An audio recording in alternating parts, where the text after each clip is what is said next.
All right, this is the last example in lesson 26. It is a complicated example with a lot of little details. So let's go through this nice and slow. Now, there's nothing on your assignments related to this, but I think the process of going through this example is really good for you, your general physics thinking. So definitely worthwhile to go through this one and lesson 27. Here we go. We've got a person pushing a 49-kilogram box with 950 newtons of force. The coefficient of kinetic friction is 0.7. Determine the acceleration of the box. I should say, not car. Determine the acceleration of the box. Okay, and so here's a diagram here. Now let's start with a free body diagram of this situation. Here's the box. We're going to draw the applied force. We always like to draw the forces from the center of the object. So we're going to draw the applied force this way. And this is 20 degrees in here. And this is the applied force. It's 950 newtons. Okay, so there's the applied force. Now, obviously, the box is not going in that direction. The box is just going horizontally across the floor. But as I said, we like to draw the forces from the center of the object. The force of friction always opposes the direction of motion. So the friction force is going to be here. And then we have two other forces acting on this box. We have the normal force. And we have the gravitational force. And since the box is not accelerating in a vertical direction, then the normal force and the gravitational force must be equal and opposite. Okay, so now we're trying to determine the acceleration of the box. And if we're going to write a net force statement here, then it's going to be something like this. The net force equals the applied force. But it is not the applied force, it is not the 950 newtons, because the box is accelerating in this direction here. It's not accelerating in that direction there. So it's not the 950 newtons, it's a portion of the 950 newtons. And since this is only 20 degrees, it's a relatively big portion of that 950 newtons, but it's not the whole thing. So I'm just going to put an X here. What does that mean? It means it's the horizontal component of the applied force, which is this one right here. Horizontal component of the applied force. And what's the other force in this problem? The force of friction. Obviously, this one's positive and this one's negative because they're going in opposite directions. So that's what we need to get to. Now, getting there is probably a little more difficult than you think. So again, we'll do it nice and slow in steps.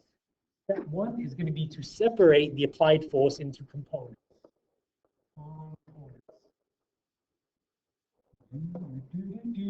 So here it is.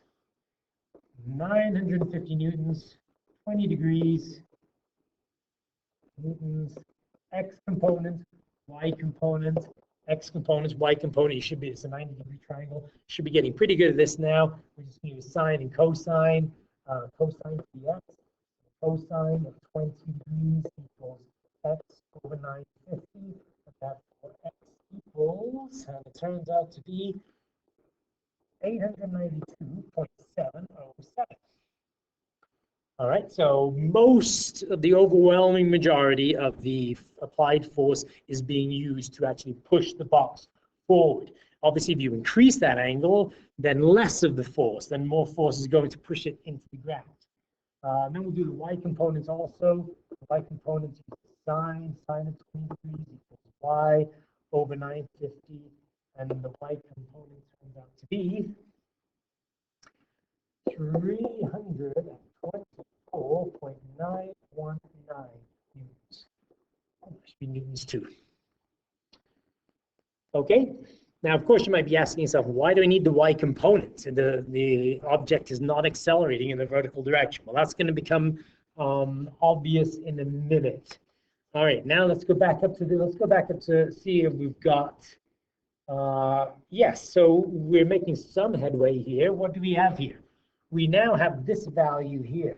we have the x component of the applied force, which is that guy right there. Okay, so we'll just put that on the back burner for a second. We have that. We need to find now the force of friction. The force of friction is not given to us. What is given to us? The coefficient of kinetic friction, 0.7. So in other words, mu. So step 2 is going to be to calculate the force of friction.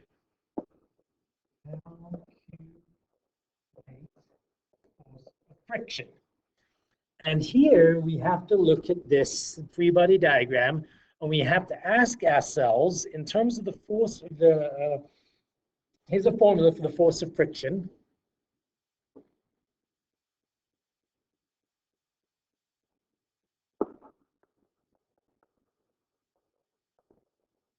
FF equals mu Fn. Okay, now we think this is, you may think this is really straightforward, because you have mu 0.37. Now this is where this question gets quite tricky. Fn, in the previous lesson we learned Fn is usually mg, but in this case it is not just mg, because think about this problem from a physics standpoint. You're pushing a box at an angle, so you are trying to actually push it down into the ground. What is the effect of that? What effect is that having on the box? Is it making the box feel heavier or lighter or the same?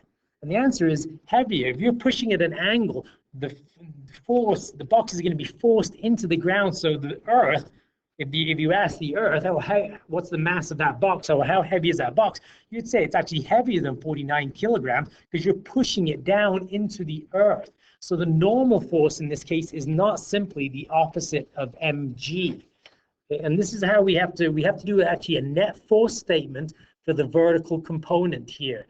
And what do we have going in the vertical direction? We have Fn, we have Fg, but we have this right here too. This is the vertical component. So Fn is what we're solving for.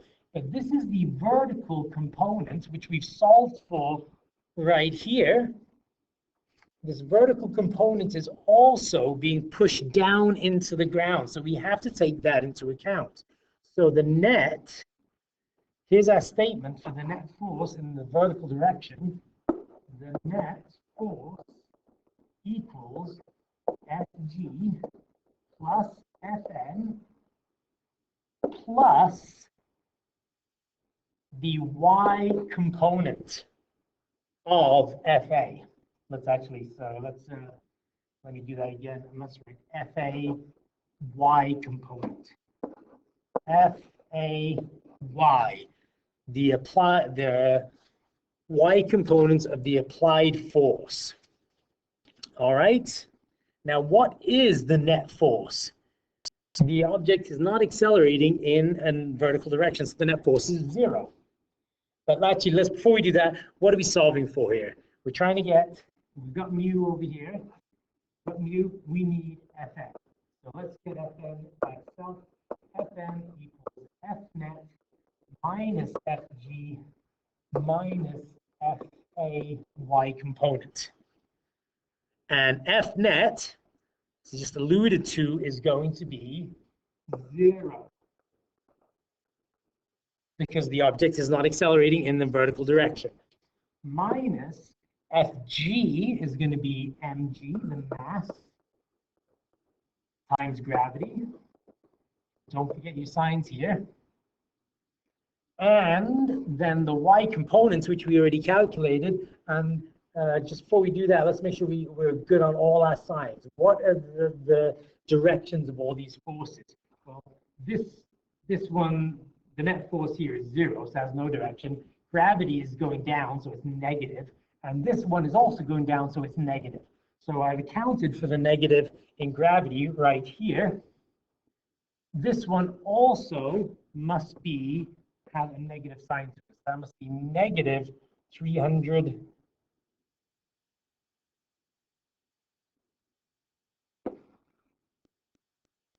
and 24.919. I hope that's the right number. My writing is not very good.